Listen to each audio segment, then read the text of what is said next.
But what I'm going to talk about tonight is this curious case that we see in Christianity of the claim that Jesus rose from the dead. Now, what's up with that? Because arguably this sits at the center, the epicenter of the Christian faith. In fact, if you read the Bible, if you read specifically 1 Corinthians, Paul writes to this community of believers in Jesus in the ancient city of Corinth, and he says, if Jesus is not risen from the dead, then your faith is in vain. That we believe is basically useless. So if this is not a historical event, if it did not happen, then those who espouse belief in Christianity have a serious problem. Now what I'm going to do tonight is I'm going to base my main argument off of a specific passage that we see in the Bible, 1 Corinthians 15, because there are certain aspects of the Bible that quote earlier sources. So what we see, specifically in this passage in 1 Corinthians 15, 3-8, is actually a pre-biblical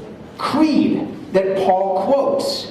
When he writes to the church in Corinth, he says, "For what I received I passed on to you as of first importance, that Christ died for our sins according to the Scriptures, that he was buried, that he was raised on the third day according to the Scriptures, and that he appeared to Cephas," that's the Aramaic name for Peter, "and then to the 12. After that, he appeared to more than 500 of the brothers and sisters at the same time, most of whom are still living, though some have fallen asleep.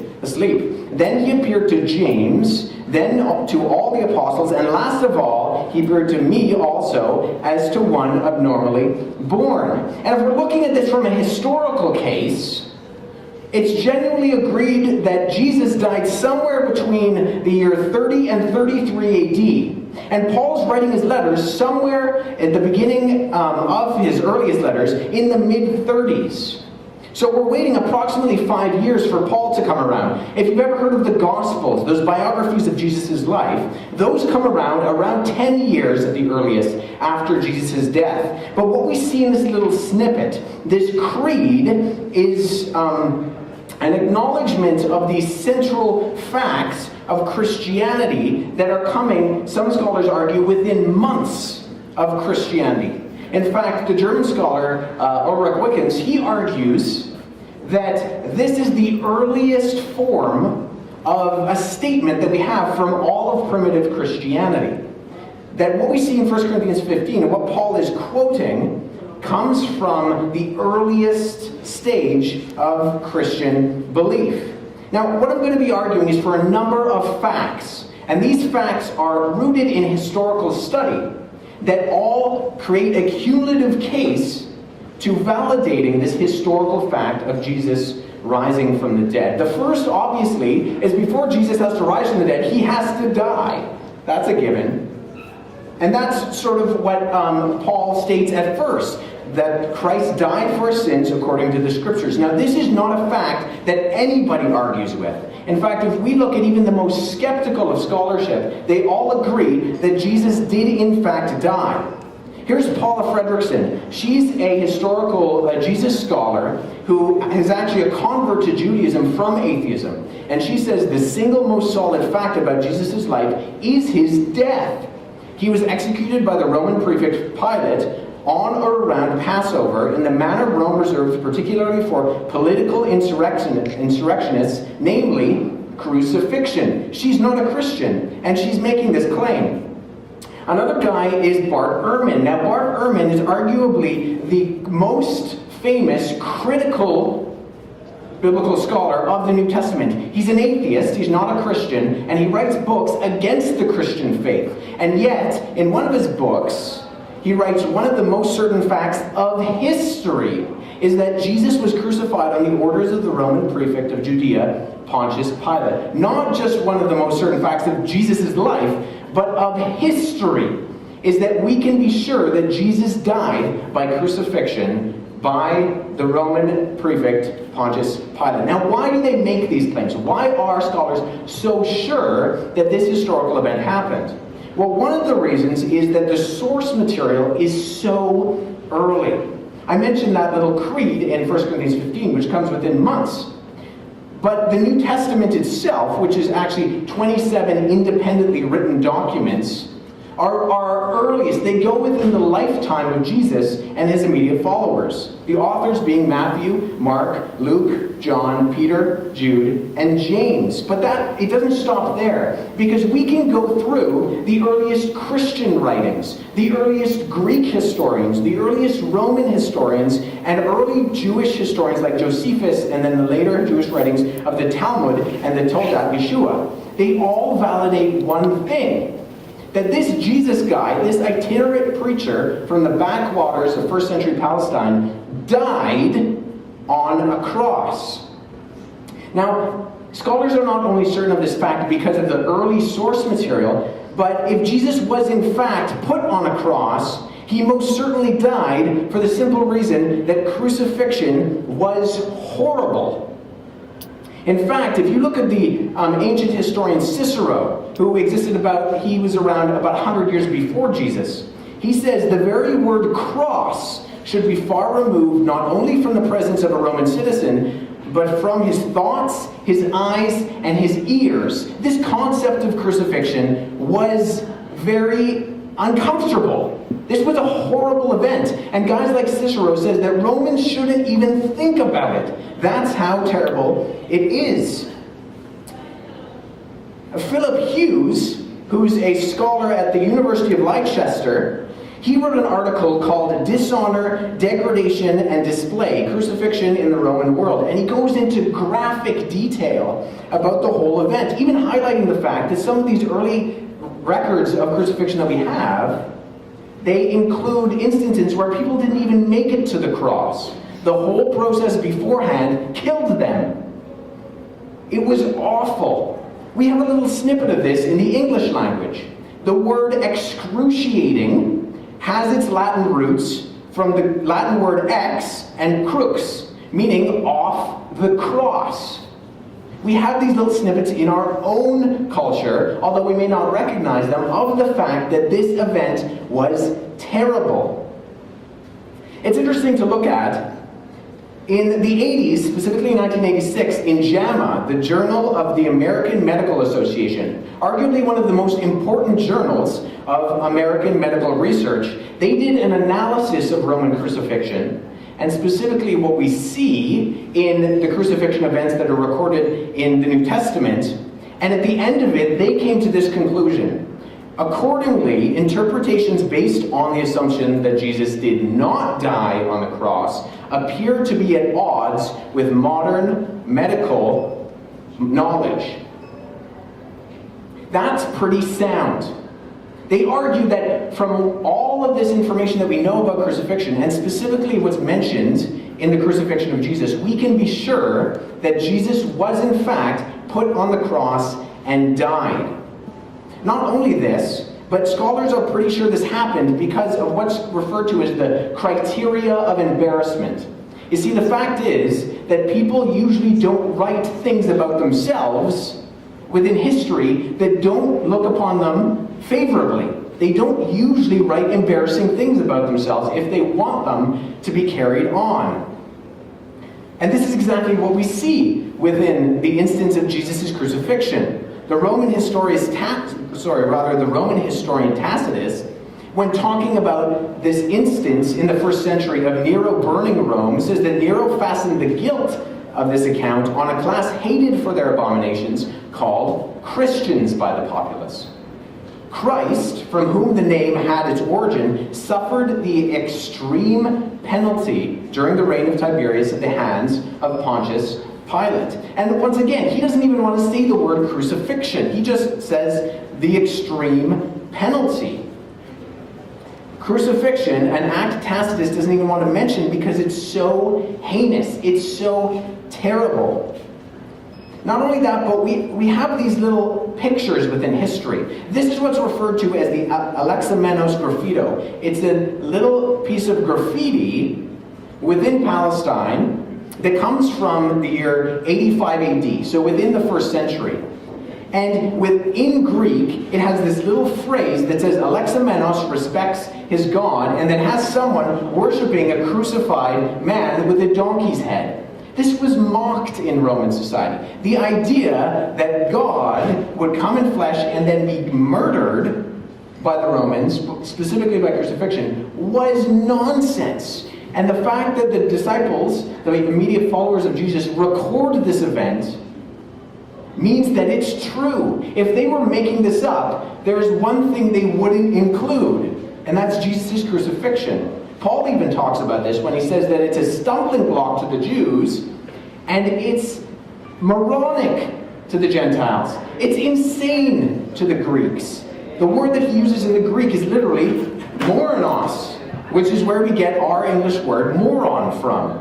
It's just nuts. They wouldn't make it up. Now, the second piece of information we need to keep in mind is that Jesus was buried in a tomb. Now, scholars are pretty sure about this for a few reasons. First, the information we have, specifically in the Gospels, is independent. The accounts in the Gospel, the biography that Mark writes of Jesus, and the biography that John writes of Jesus are both clearly independent from the accounts of the burial that we find from Matthew and Luke. There are independent, different witnesses to this event. Likewise, they are accurate accounts. If we evaluate what the New Testament says about the burial of Jesus, it fits right into what we know about the tombs from the Jerusalem area in first century Palestine. It all fits what we know from archaeology. A pious fiction, a myth that's being made up about this story would not have credited these sorts of details. Likewise, the tomb in the Gospels is said to have been donated, is said to have been a gift by a guy named Joseph of Arimathea. Pious fiction would not have credited a member of the Sanhedrin with this kind of title in the burial. It wouldn't have made sense. The third thing we need to take into account is that Jesus' tomb was discovered empty on the third day. Now, there are a few reasons why we can be sure of this. The fact is that the earliest theories to explain away the resurrection, found in the biographies of Matthew and John, admit that the tomb was empty. Not only this, but the Gospels all agree that the first persons, the first witnesses to find the tomb empty were women. Now, in the first century, in both Roman and Jewish culture, that was not a favorable admission. Women weren't considered valid witnesses in a court of law. Now, obviously that's not a great thing, but it was the fact of history. So if they were making these stories up, they wouldn't put the most unfavorable witnesses as the first people to be there at arguably the most important part of the whole story. Not only is the crucifixion event ridiculous, but the fact that women are the first witnesses in their culture, if they're trying to convince people, would also be ridiculous. Likewise, there's lack of a body. You know, all that the Romans would have to have done is exhumed Jesus' body and drag it down the street in order to dispel this idea that he had rose from the dead. And yet all of our earliest sources admit that the tomb was empty and that the body was gone. Similarly, these stories lack embellishment. You know, if you've ever read the accounts of the resurrection from the biographies of Matthew, Mark, Luke, and John, you'll wonder why they're so matter of fact. They just sort of say it happened after the fact. You know, if you were making up the story, it'd be much better to describe how exactly it happened. Have the camera rolling, per se, on the event itself. But that's not what we find in the biographies. We find, after the fact, that they go and they find the tomb empty. In fact, there were later writings that were written, apocryphal texts, written by individuals much later, decades later, that tried to describe certain aspects of Jesus' life. One of these is what's referred to as the Gospel of Peter. Now, in the Gospel of Peter, it doesn't like the fact, A, that women find the tomb empty, and B, that it doesn't really tell you what happened. So the Gospel of Peter tries to rectify this fact by having the camera rolling on the event. And it has all the right people in front of it. It has the Jewish and Roman leaders standing in front of the tomb, and the tomb explodes and out pops Jesus. but it's embellished. It's full of these crazy things. Jesus is 90 feet tall and his head is in the clouds. And the cross comes out behind him. Nobody tells you how the cross gets in the tomb, but the cross is in the tomb and it's prophesying, it's speaking, walking and speaking. These sorts of stories that come decades later are clearly embellished, yet the Gospels are not. They're very matter of fact in terms of their historical record. This is why Oxford historian William Wan says that all the strictly historical evidence we have is in favor of the empty tomb, and scholars who reject it ought to recognize that they do so on some other ground than that of scientific history. Now, the fourth thing we need to keep in mind is the fact that the disciples, Jesus' immediate followers, reported different encounters with the risen Jesus. In fact, within that 1 Corinthians passage, it says, and he appeared to Cephas, which is the Aramaic name for Peter, and then to the 12. After that, he appeared to more than 500 of the brothers and sisters at the same time, most of whom are still living. Then he appeared to James, then to all the apostles, and last of all, he appeared to me also. We have these individuals who are cited. And what Paul is saying is, this is credible, and you can go and talk to these people. There are 500 of them, and most of them are still around. They're still living. This is the ancient way of footnoting your argument. Go and talk to these people. This is the evidence I'm putting forth. But there's something very interesting in specifically two of the people he mentions. Himself and James the brother of Jesus. Now, it's particularly interesting because these two individuals are what we can refer to as hostile witnesses. Now, what do I mean by that? Well, James was Jesus' half-brother. And we know from the gospel accounts that Jesus' brother and his family thought he was nuts during his ministry. In fact, in the Gospel of Mark, they come to him and they tell him to stop. They say he's embarrassing himself. We know for a fact that during Jesus' earthly ministry, his family was hostile. But something changed. Now, how many of you have older siblings? Okay, what would it take for you to believe that your older sibling was God? Probably something miraculous, right? Probably like them being murdered, brutally murdered, and then rising from the dead.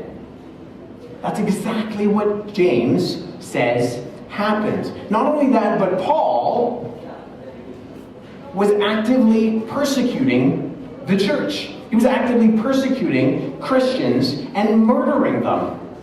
And yet, he encounters the risen Jesus in a profound and powerful way and turns from one of the chief persecutors of the church to one of the main missionaries, in fact, writing the majority of the New Testament. Not only are there witnesses, but there are hostile witnesses who are convinced beyond a reasonable doubt that Jesus did in fact rise from the dead. Now, one of the facts that adds credibility to this is what I'm calling polymodal experiences. Now that's a weird word, what's that mean? Well, polymodal means responding to several different forms of physical and sensory stimulation. You see, Acts, which is written by Luke after he writes his biography of Jesus, says that after Jesus' suffering, he presented himself to them and gave them many convincing proofs that he was alive. He appeared to them over a period of 40 days and spoke about the kingdom of God. And these experiences, over the course of more than a month, were polymodal. They incorporated things like touch. He appeared before the disciples, specifically to Thomas, and said, "Put your finger here, see my hands. Reach out your hand and put it into my side. Stop doubting and believe." This is a physical thing. There are things like hearing them. In the upper room, when the disciples are trying to figure out what is going on, Jesus came and stood among them and said, "Peace be with you," and they all heard him. He walked with them, the two disciples, on the road to Emmaus. It says, as they talked and discussed these things with each other, Jesus himself came up and walked along with them. And he ate with them over and over and over. In Luke 24, it says, so they gave him a piece of broiled fish, and he took it and he ate it in front of them. They weren't hallucinating. The experiences responded to several different forms of physical and sensory stimulation over the course of 40 days. Which is why, once again, even atheists like Bart Ehrman, no friend of Christianity, says it is a historical fact that some of Jesus' followers came to believe that he had been raised from the dead soon after his execution. It's because of these things, because of these experiences, that scholars can say, even the skeptical ones, we're not sure what happened, but we're sure that Jesus' immediate followers believed this. Now, there are some objections that can be raised to these four things that I've just argued for. One, I've sort of addressed already. People say, well, those crazy disciples, those crazy followers, they were just hallucinating. The problem is, there is no statistical evidence of mass hallucinations. Of 500 people all hallucinating the same thing at the same time for a period of over 30 days. There's no evidence for that ever happening. Other people say the disciples just made up the story for money or power or sex. That's why people do these types of things, right? Well, the problem is that the 12 apostles specifically, and this is not including James and Paul, although they fit into this, one by one were all killed for their faith in proclaiming that Jesus was risen from the dead. All except for John, the apostle, who died in exile on the island of Patmos. You see, the thing is that if they made this up for money, power, or sex, they did a very bad job at it. They got none of that. In fact, they got the complete opposite. Everybody killed them for it. Now, other people say, well, they were just lying. Now, there's an important difference between the apostles who are martyred and those who die for beliefs today. Modern martyrs act solely out of their trust in beliefs that others have taught them. The apostles, Jesus' immediate followers, died for holding to their own testimony that they had personally seen the risen Jesus. Contemporary martyrs died for what they believed to be true. The disciples of Jesus died for what they knew to be either true or false. Liars make bad martyrs. If they were lying, all of them would have given up the shtick at some point. And yet they all went to their deaths proclaiming that Jesus was risen from the dead.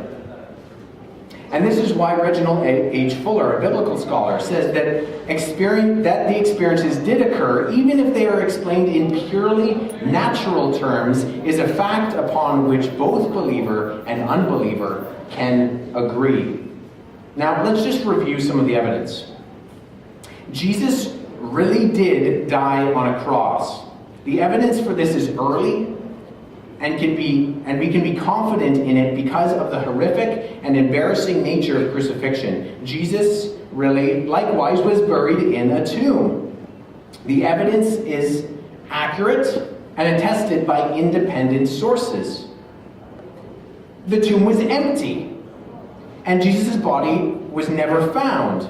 The evidence for it is straightforward. The fact that they admit that there was no body, as well as the lack of mythic embellishment, all make a strong case that 3 days after Jesus' burial, he was, in fact, missing. And then finally, Jesus' disciples sincerely reported seeing the risen Jesus in group settings and personal experiences in a polymodal fashion, all add to the credibility of this event. So if we're evaluating the evidence, we can summarize it by what I'm calling my 4 E's. The first E is that it's early, going back to within years, and in the case of the Creed in 1 Corinthians, months of the event that took place. The second E is that there were eyewitnesses, and specifically multiple lines of eyewitnesses. You have friends, and you have family, and you have foes, those that are hostile to Jesus' ministry during his life. You have embarrassing testimony. The whole crucifixion event is terribly embarrassing. The good guy dies, his friends run away, the key guy denies him, all of the facts are wrong, and then the least credible people show up to testify to this event. If the eyewitnesses were making it up, they did a really, really bad job of it.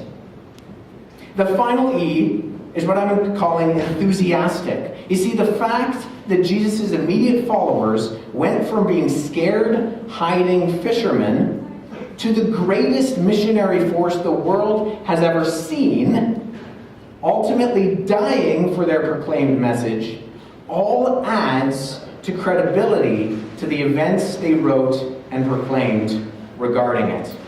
Because of that fact, I, training as a historian, can say that the evidence is so unanimous that the fact that Jesus rose from the dead, I would argue, is beyond a reasonable doubt. Because you see, the fact is that during Jesus' life, he made audacious claims. Claims to be God himself. And then he validated those claims during his life by predicting his death and predicting his resurrection and then doing it. And the fact is, people who rise from the dead have more credibility than people who don't rise from the dead. All the evidence that we've looked at point to the fact of one thing, the fact that Jesus was in fact resurrected. If this fact is true, which I do believe it to be true beyond a reasonable doubt, then it means that I have to face some serious questions about my life. Questions regarding meaning. Questions regarding morality, questions regarding destiny, and questions regarding what I do with my time and my life. Now, the conversation thus far has almost assumed that the truth of Christianity is about assessing evidence and then making up one's mind. But if you think about it, there's something wrong with that assumption. The Russian thinker Søren Kierkegaard tells the story of a young university student around your ages who is trying to decide whether or not to become a Christian. In order to make an informed decision, he decides to study the evidence. So he studies philosophy in order to grasp the arguments for and against the existence of God. He studies comparative religion in order to compare the worldviews that exist around the globe. He analyzes Christian theology so that he can get a better grasp on the body of Christian truth claims. He also learns Greek and Hebrew and Aramaic, the languages that the Bible was originally written in. He studies the historical frameworks of the Old and the New Testaments to be able to speak definitively on their situational contexts. And so on it goes. Until finally, he's convinced that Christianity is true. So at the age of 70, he gives his life to Christ as a Christian. Well, now Kierkegaard says that such a scenario is insane for a university student to spend 60 years doing that kind of thing. Faith cannot be expected to hold its breath indefinitely while reason sifts and resifts through the evidence that exists. You see, a loving God would not abandon us to work out our faith on our own devices, whether or not he exists. Rather, a loving God would pursue us and seek us and draw us to himself. And this is exactly what the Bible says he's doing. It's exactly what the Bible says he's done. Jesus said that no man or woman comes to me unless the Father who has sent me draws him. And he says, I will raise him up on the last day. You see, the facts and the evidence and the truth speak for themselves. But if you're here today searching, if you're here today inquiring with an open mind and an open heart, I would encourage you to open up your own heart to God's love and forgiveness. You see, arguments and facts and proof and evidence, they certainly help. I obviously think they're important. I devoted a large portion of my life to that fact. But ultimately, we need to come to grips with the living, loving Lord himself. Thank you.